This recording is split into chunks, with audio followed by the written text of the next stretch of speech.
We can't afford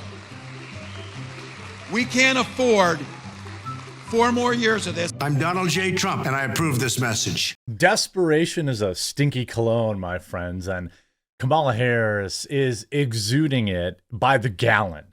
Not only is she desperately begging Donald Trump to do another debate that would be heavily sided in her favor. She wanted to do the debate on like the 28th of October, like a week before the election. Yeah, right. Donald Trump does not need to do another debate. He needs to ramp up his rallies, though, and he needs to get on the ground. He needs to outwork her in the battleground states and really, really work and focus his spend and everything else on that. But for the most part, if he were to do another debate, it would have to be on Fox with moderators of his choosing.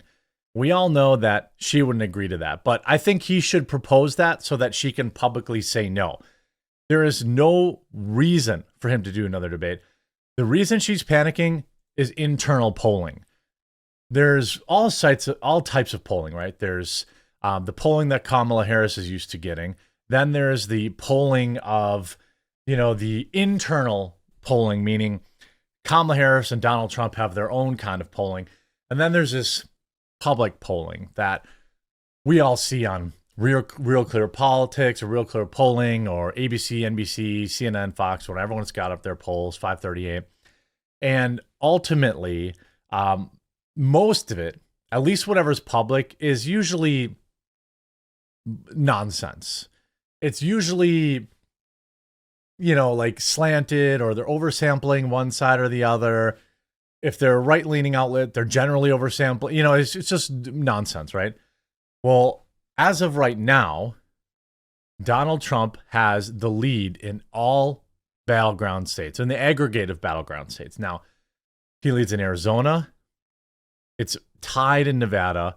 It's within the margin of error in Wisconsin, Michigan, Pennsylvania, North Carolina. He's up, but again, very close. And he's up bigly in Georgia. That means over the next 50 days, he's just got to go from state to state to state to state. Hit Wisconsin, Michigan, Minnesota, Wisconsin, Michigan, Minnesota. Then go get Arizona and Nevada. Then go get Pennsylvania, North Carolina, Georgia. And just like nonstop bounce between these states, mobilize people on the ground.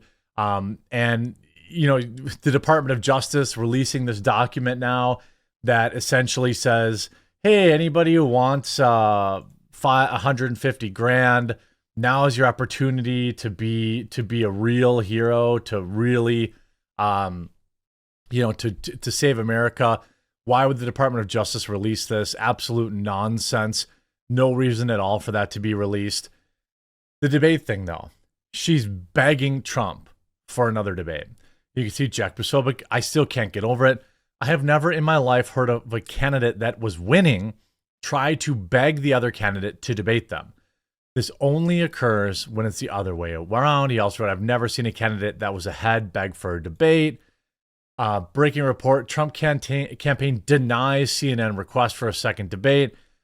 You see a lot of people saying, there's no reason for Trump to accept another rigged debate. Trump could say a debate on X or no debate. That would be awesome. I mean, it doesn't even have to be on X. It has to be about the moderators. That's the real, what really swayed. I don't care what network carries it. I care when the moderators are getting, directly involved. Very smart decision. I do not feel it would have been safe for him as president.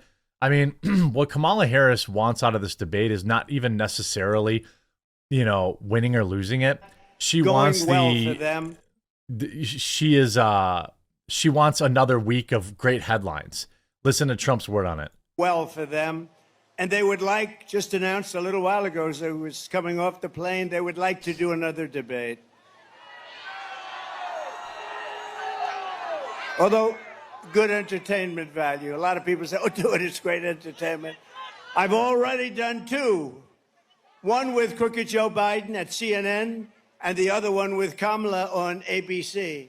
CNN was very fair, I thought. Joe was driven out of the race. It was a coup, by the way, but he was driven out of the race. Yeah. And they've been widely criticized by the radical left lunatics for all of the fairness. They were very fair. In other words, they won't be fair again. He's correct. In my opinion, CNN was fair because they wanted Joe Biden out. They knew that Joe Biden was going to have a melty. They knew that Joe Biden was not, they didn't want Joe Biden to be president. They wanted to replace him with Kamala Harris because way back then, gosh, what was it, August? They knew that Trump was going to win in a landslide against Joe Biden. It's going to be close with Kamala Harris, and they knew that. That is the only reason it was fair. They wanted Kamala Harris in, so if Trump were to return to CNN, it would be just like ABC. He is 100% right about that. 100% right about that. Meanwhile, you've got Tim Walz accidentally creating the new ad for Trump. We can't afford 4 more years of this. Oops. You're right, we can't. Senators say no debate. Trump is ahead, and that's why Harris wants another debate. Cernovich is usually really spot on about these type of topics. Zero reason to let your enemy, who is losing, dictate where and when you meet on the battlefield. Trump is winning. I agree with that statement. You know, that's ultimately why she wants a debate. She did get a post-debate bounce because basically even the left-wing media is still talking about the debate 3 weeks later. In that time period, there's been 2 attempts on Trump's life, and they're not talking about that anymore. You know, so ultimately, she wants the positive news coverage for the week leading up to the election. Trump, I believe, even though I would love, golly, I would love if we could get a fair debate.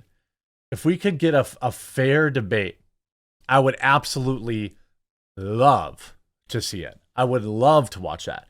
But I know that's not going to happen.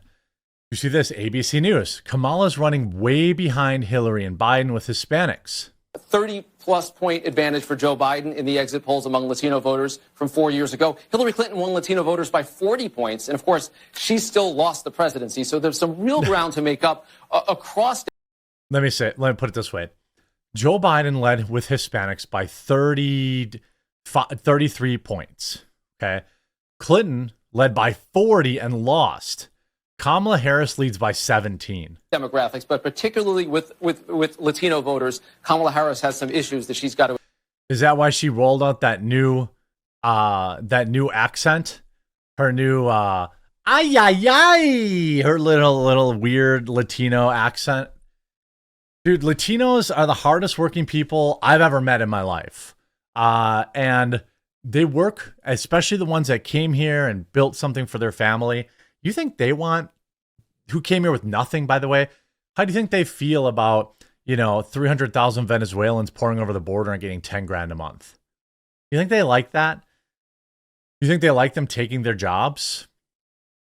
You think they like that? You think that like them driving up the rent in their communities? You think they like that they're driving up their taxes, right?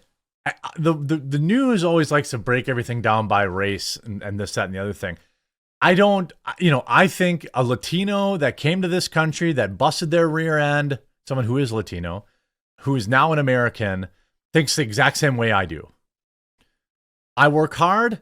I want to give less of my money to the government, and I want opportunities, not an opportunity economy, right? And so for the same reasons that I like Trump, a Latino individual, someone from the Dominican, Mexico, wherever, right? They like Trump too, for that same reason. And now you have this old video resurfacing of Kamala. Not a good look. Resurfaced video obtained by the Daily Mail shows Kamala Harris chanting down with deportation at a 2018 parade with Jussie Smollett. This is your border czar.